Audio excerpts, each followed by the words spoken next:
नमस्कार साहू सावाणी ब्लॉग्स को आपण मानक बहुत बहुत स्वागत। तो आपण मैंने जानते बाप घर को आसी बो ना भाईटा भी जाइए तो भौणी घर को से मो भौणी झीर बर्थडे अच्छी बोली ता देहटा भी भल ना से देखिकी पड़े आसवे सका यहाँ हूँ मोर मानने बाप घर आसार सेकेंड दिन तो सका उठिकी पिला सब रेडी करके स्कूल बाहर कले से भी स्कूल जी आ गोटे पुओ जेली गोटे दुकान आणिकी धरिकी बस कहला मुझे खाई जी तो जिद्दी करला दुकान से धरिकी बस बापा नहीं जी से स्कूल छाड़िया बड़ पुआ भी रेडी साहू बाबू कहले बापा को कहबू नहीं छाड़देवे मोर पछरे जाकि आनी फेरी आ कौन बापा भी थे से हाँ कहले हाँ चल आपण मैंने भी जानते पूर्व ब्लॉग गुराक देखी बाप घर को आसला मतलब बापा से स्कूल को नियंती किंतु आसला बेलू साहू बाबू नहीं आसती घर को आ बापा ये आमर एक्सेल गाड़ी माने ये बहुत पुराना मॉडल आपण मैंने जानते लुना लुना पर एक्सेल थिला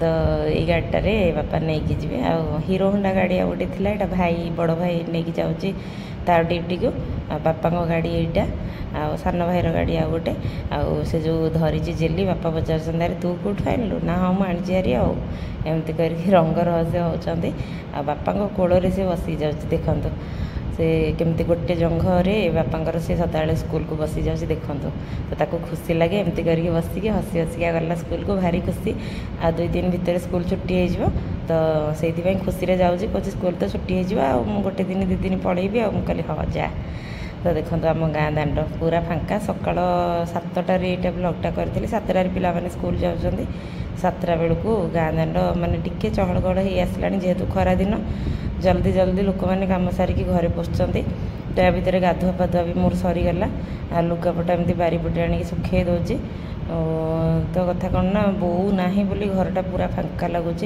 सत कह गले माँ माने बापा सिना अच्छा किंतु से बेपार बिजनेस व्यस्त आ घरे पिला माने जिते पढ़ाऊँ स्कूल को मो पूरा फांका हो जाऊँगी माने घरटा पूरा खाई गोड़ौची मत बो थे कौन से तार दांड को जाऊ बारिकी जाऊ दुकान को किए आसते सियाड़े चहल गली थी मत डाक पकाऊ कि ना जे पूरा घर फांका मत बिल्कुल भी भल लगुनि आ बड़ पु भी कहला कहला जा पलैया मुझे पलैया तो अजा केमती खाइबे आमती सहित माने बारा बारी करी तो गोटे दिन कथा आज गले काली सका सका बो आसपटे लुगापटा सुखी देकी पलि आसली बापा पुणी ब्रेकफास्ट कौन खाइए बोली तो डायबिटीज लोक सी से देखो रखी इटिली आ बरा तो इटिली 3टा बराटे रखी कि बापा खाइबेनि बुट डाली तरकारी करी बोली काली सीझेकी थोड़ी आ चना छणी एमती से बापा खाऊना बिरी जिनस विशेष करके कौन कल ना टे मैगी करदे बोली पियाज टमाटो काटिकी नहीं आसिले मुझे कहली मैगी टे करदे से खाईदेकी से दुकान में बसती आ टेंशन ना मुझे रोसे से भितर सारिदेवी रोसे सारापर भात आसिक खाइबे तो पियाज टमाटो एकाथर भाजी नौचे आ इपी तो करी इपीर जो मसलाटा से देदेले भल लगे टेस्टा एपटे इटिल तक बाहर करके मो थोई देती बापा को आग देदेवी खावाक देदेकी मुझे खाइबी से कौन कम तुटिगला से मेडिसिन खाऊँ सका जेहेतु मेडिसिन खाली पेटे खाई से जाकि दुकान में बसुँच खाद्य खाइबे खाद्य खाई सारापर पुणी आरंभ हो माने मेडिसिन खिया तो डायबिटीज लोक तापर भी स्पाइनल प्रॉब्लम अच्छी सबुति से एमती मेडिसिन पत्र खाऊँ जंजालटा तुटे देले मो रिलैक्स आपर खाइबा देदेले से खाई आसिक भी आसिकी बसिले बसिकी खाईदेकी दुकान को पुणी गले तो या भितर मुझे कौन कली भात बसई देती प्रेसर कुकर बुट डाली घाट करी बोली से आलू बैगण अमृतभंडा एमती सब काटिकी से बसई देती बापा को अड़ुआ तो तुटिला मु मोर बसिकी टी खाईदेली आमती इटिली गाँव को बिका आसूँ घर तो कहीं ना बापा कौड़ दुकान छाड़ी जी बोली आ गाँ को जड़े दादा बिक्री कर आणुन जे रखीदे जिते गाँव को आसे मुझे भी रखे जहाँ बचे पेट पुरले गला कौन कौन मिलूँ तो खाईदेकी रोसे सारिदे पिला माने आसवे आ साहू बाबू ये आसिक पहुँची गले डाकिली मुझे आसारी घर को टे फांका लगुच ना ना करते आसिक बसुँच यापर जी पुणी पिला आने को टाइम है बोली पलि आसिले मुझे कौन खाईच कौन बिस्कुट अमूल कूल एमती सब खाई आसते से दुकान कहते मुझे खाइब कौन ना नाई मुझे खाई आसी कौन खाइबी तो ତାଙ୍କୁ ଟିକେ ଚିଡ଼େଇ ଦେଉଛି, ହସୁଛନ୍ତି। ପିଲାମାନଙ୍କୁ ଆଣିବାକୁ ୟା ପରେ ଯିବେ। ୟା ଭିତରେ ମୋର ଭଜା ବି ହେଇଗଲାଣି, ଘାଣ୍ଟ ତରକାରୀ ବି ରେଡ଼ି କରିକି ରଖିଦେଲେଣି।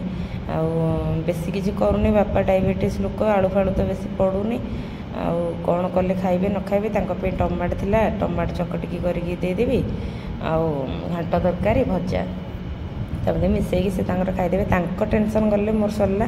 ଆଉ ପିଲାମାନେ ଆସିଲେ ପୁଣି ତାଙ୍କ ଟେନସନ୍ ଟିକେ ଲାଗିବ। ଆଉ ଦେଖନ୍ତୁ ୟା ଭିତରେ ପୁଅମାନେ ବି ଆସିଲେଣି। ଆଉ ସାହୁ ବାବୁ ଛାଡ଼ି ଦେଇକି ସେ ତାଙ୍କର ପଳେଇଲେ ଘରକୁ। ଆଉ ଯେତେ କହିଲି ରହିଯା ଖାଇ ପିଇକି ଯିବା, ନା ନାଇଁ ମୁଁ ପଳେଇବି, ଆଉ କ'ଣ ରହିବି। ଆଉ ଦେଖନ୍ତୁ ୟା ଭିତରେ ଖରା କେମିତି, ତ ଏମିତି ଖରା ଢାଳୁଛି ଆପଣମାନେ ବିଶ୍ୱାସ କରିବେନି। ମାନେ ଘରୁ ବାହାରିଲା ମାତ୍ରେ ତଣ୍ଟି ପାଟି ଏକଦମ ଶୁଖିଲା ପଡ଼ିଯାଉଛି। ତ ୟା ଭିତରେ କ'ଣ କଲି, ଦେଖନ୍ତୁ ମୁଁ କହୁଥିଲି ନା ବୋଉ ନଥିଲେ ଘରଟା ଫାଙ୍କା ଲାଗୁଛି ବୋଲି, ତ କେମିତି ପୁରା ଖାଁ ଖାଁ ଲାଗୁଛି। ବାପା ଖାଇସାରିକି ବସିକି ଟିଭି ଦେଖୁଛନ୍ତି। ଆଉ ଏଠି ବାଇଗଣ ଆଳୁ ଯେଉଁଟେ ପୋଡ଼ିକି ଆଣିଛି ପଡ଼ିଶା ଘର ଭାଉଜ ତାଙ୍କ ଚୁଲିରେ, କହିଲି ଆଉ ଅଣ୍ଡା ଏଠି ଭୁଜିଆ କରିବି ବୋଲି ଆଉ ବସେଇ ଦେଇଛି। ପିଆଜ ଆଉ ଇଏ ଟମାଟୋ ଭାଜି ଦେଉଛି, ଆଳୁ ବାଇଗଣ ଟମାଟୋ ଏମିତି ପୋଡ଼ିକି ଆଣିକି ରଖିଛି। ସେଇଟା ଚକଟିକି ଭାତ ଖାଇବି, ଇଚ୍ଛା ହେଉନି ତରକାରୀ ପତ୍ର କିଛି ଖାଇବାକୁ। ଏମିତି ଚକଟା ଚକଟି କରିଦେଲେ ମନ ବୁଝିଯିବ। ଆଉ ପିଆଜ ଟମାଟୋ ଏଠି ଭାଜୁଛି, ଅଣ୍ଡା ଭୁଜିଆ କରିବି ବୋଲି ପୁଅମାନେ ଖାଇବେ। ଆଉ ବାପାଙ୍କୁ ଟମାଟୋ କଞ୍ଚା ଟମାଟୋ ଦେଇଦେଲି, ଲେମ୍ବୁ ଦେଇଦେଲି, ଭଜା ଆଉ ଘାଣ୍ଟ ତରକାରୀ ସେ ତାଙ୍କର ଖାଇଦେଲେ। ଆଉ ମୁଁ ଏମିତି ପୋଡ଼ାପୋଡ଼ି କରିକି ଆଣିକି ଥୋଇଛି, ମୋର ସେତିକିରେ ହେଇଯିବ, କିଛି ଦରକାର ନାହିଁ। ଆଉ ଚକଟା ଚକଟି ବିନା ତ ନୁହଁ। ତାପରେ ସାହୁ ବାବୁଙ୍କର ପାଗକୁ ମୁଁ ଟିକେ ମିସ୍ କରୁଛି, କେମିତି ଖାଲି ଗୋଟାକ ଦିନ ଯିବ, ଘରକୁ ଯିବି। ଆଉ ୟା ଭିତରେ ପିଲାମାନେ ତ ପଳେଇ ଆସିଲେଣି, ତାଙ୍କୁ ଖାଲି ଘାଣ୍ଟ ଭଜା ସେମାନେ ଖାଇବେନି। ତାପରେ ବି ଭଜାଟା ଟିକେ ରାଗ ହେଇଯାଇଥିଲା, ଲଙ୍କା ଗୁଣ୍ଡ ପକାଇ ଦେଇଥିଲି ଯେଉଁ। ତ ଅଣ୍ଡା ଭୁଜିଆ କରିଦେଲି। ଭୁଜିଆ କଲେ ଦୁଇ ଭାଇ ଯାଙ୍କର ଭାରି ଖୁସି। ସେ ବି କହିଲେ ଭୁଜିଆ ଟିକେ କରିଦେ ଆମେ ଖାଇଦେବୁ। 2ଟା ଅଣ୍ଡା ଆଣିକି ତାଙ୍କ ପାଇଁ ଭୁଜିଆ କରିଦେଲି, ସେ ତାଙ୍କର ଖାଇଦେଲେ ବି ମହା ଖୁସିରେ। ତ ସମସ୍ତଙ୍କ ଓଡ଼ିଆ ତୁଟିଲା, ମୁଁ ଏଠି ଏକୁଟିଆ ବସିଥିଲି। ଦେଖନ୍ତୁ କି ଫଳ ଧରିଛି ମୁଁ, ମୋତେ ନିହାତି କମେଣ୍ଟ କରି କହିବେ। ଆଉ ଏ ଫଳ ଜଣେ ବଡ଼ ମା ଦେଇଥିଲେ ପଡ଼ିଶା ଘର, ବୋଉ ମୋତେ ଫୋନ୍ କରିଥିଲା, କହିଲା ଏମିତି ଥୁଆ ହେଇଛି ତୋ ପୁଅମାନଙ୍କୁ ଦେବୁ। ସେମାନଙ୍କୁ ଦେଲି କିନ୍ତୁ ସେମାନେ ଖାଇଲେନି। ଆଉ ଦେଖନ୍ତୁ ଏ ଫଳ ଦେଖିବାକୁ ତ ପୁରା ଆଳୁ ଭଳିଆ, କିନ୍ତୁ ଫଳ ନାଁ ହେଉଛି ସେପେଟା। ତ ସେପଟା ଫଳ ଆଉ ଥୁଆ ହେଇଥିଲା, ବୋଉ ଦେଇକି ଯାଇଥିଲା, ମନେ ପଡ଼ିଗଲା ଆଣିକି ଏଇଟା ଖାଉଛି। ସେମାନଙ୍କୁ ଖୁଆଇ ଦେଇ ସାରିଲେଣି, ସେମାନେ ବସିଛନ୍ତି। ଆଉ ସେପଟେ ଟ୍ୟାବଲେଟ୍ ଦେଖୁଛନ୍ତି। ଦେଖନ୍ତୁ ଆଉ ମୋତେ ତ ଏକୁଟିଆ ଇଚ୍ଛା ହେଉନି କିଛି। ତାପରେ ସହଜେ ଖରାକୁ ପାଣି ପୁରା ପିଇଦେଲି ଯେ ଭୋକ ଲାଗୁନଥିଲା। ଆଉ ବସିଛି, ଦେଖନ୍ତୁ କେମିତି ମଞ୍ଜି ତାର। ଆଉ ତ ବସିଛି, ଆଉ ଦେଖାଯାଉ ଯେତେବେଳେ ଭୋକ ଲାଗିବ ସେତେବେଳେ ଖାଇବି, ଖାଇକି ରେଷ୍ଟ ନେବା କଥା। ଆଉ ତ ଏମିତି ଆଉ କହିଲେ ନା ବୋଉ ବିନା କିଛି ଭଲ ଲାଗୁନି। ଯେତେ ରାନ୍ଧିଲେ ବାଢ଼ିଲେ କ'ଣ ହେଲା, ବୋଉ ଥିଲେ ପାଖାପାଖି ଖାଲି ବଜ ହେଉଥିବ, ମୋତେ ଡାକୁଥିବ, ମୋତେ ସେତିକି ହିଁ ଖୁସି। ତ ଉପର ବେଳା ଏଇଟା ବାପାଙ୍କ ପାଇଁ ଟିକେ ସିମେଇ ବସିଛି। ଆଉ ପୁଅମାନଙ୍କୁ ବିସ୍କିଟ୍ ଦେଇ ଦେଇଥିଲି, ସେମାନେ ଖାଇ ଦେଇଛନ୍ତି। ଏ ସିମେଇ ନା ବାପାଙ୍କ ପାଇଁ କ୍ଷୀର ଦେଇକି କରାହେଉଛି। ଆଉ ସୁଗାର ଫ୍ରି ଚିନି ଗୁରି ଆସିଛି ଯେ ସେଥିରୁ ପଡ଼ୁଛି। ଆଉ ଚାଲନ୍ତୁ ଦେଖେଇବି ସେଟା କେମିତି। ଆଉ କ୍ଷୀର ଦେଉଛି, କ୍ଷୀର ତ ସେ ଆଣୁଛନ୍ତି ପିଇବାକୁ, କିନ୍ତୁ 2 ଦିନ ହେଲା ପିଉନାହାନ୍ତି। ମୋ ପୁଅମାନେ ଆସିଛନ୍ତି ବୋଲି ତାଙ୍କୁ ଦେଇ ଦେଉଛନ୍ତି। ଆଜି ଟିକେ ସିମେଇ ତାଙ୍କ ପାଇଁ କରିଥିଲି। ଆଉ ଦେଖନ୍ତୁ ସୁଗାର ଫ୍ରି ଚିନି। ଆଉ ଦାନା ଗୁରା ନା ମିଶ୍ରି ଭଳିଆ ପୁରା ଗେଡ଼ା ଗେଡ଼ା ବଡ଼ ବଡ଼ ଦାନା, ଏମିତି ଡବାରେ ଅଛି ବୋଲି ଛୋଟ ଦିଶୁଛି, କିନ୍ତୁ ଦାନା ଗୁରା ବହୁତ ବଡ଼ ବଡ଼। ତ ବୋଉ ଫୋନ୍ କରିଥିଲା, କହିଲା ବାପାଙ୍କ ପାଇଁ ଆଉ ସେଠି ରଖିଛି ସେ ଚିନି, ଆଉ କରିଦେଇକି ତାଙ୍କୁ ଦେଇଦେ। ବାସ୍ ତାଙ୍କୁ ଦେଇଦେଲି, ଟେନସନ୍ ସରିଲା। ଆଉ ଏବେ ରାତି ହେଇଯିବ। ଆଉ ଚାଲି ପିଲାମାନଙ୍କୁ ପାଠ ପଢ଼େଇକି ଆଉ ଯାହା କରିବି। ଦେଖାହେବା ଆଉ ଗୋଟେ ବ୍ଲଗ୍ରେ। ନମସ୍କାର, ଜୟ ଜଗନ୍ନାଥ।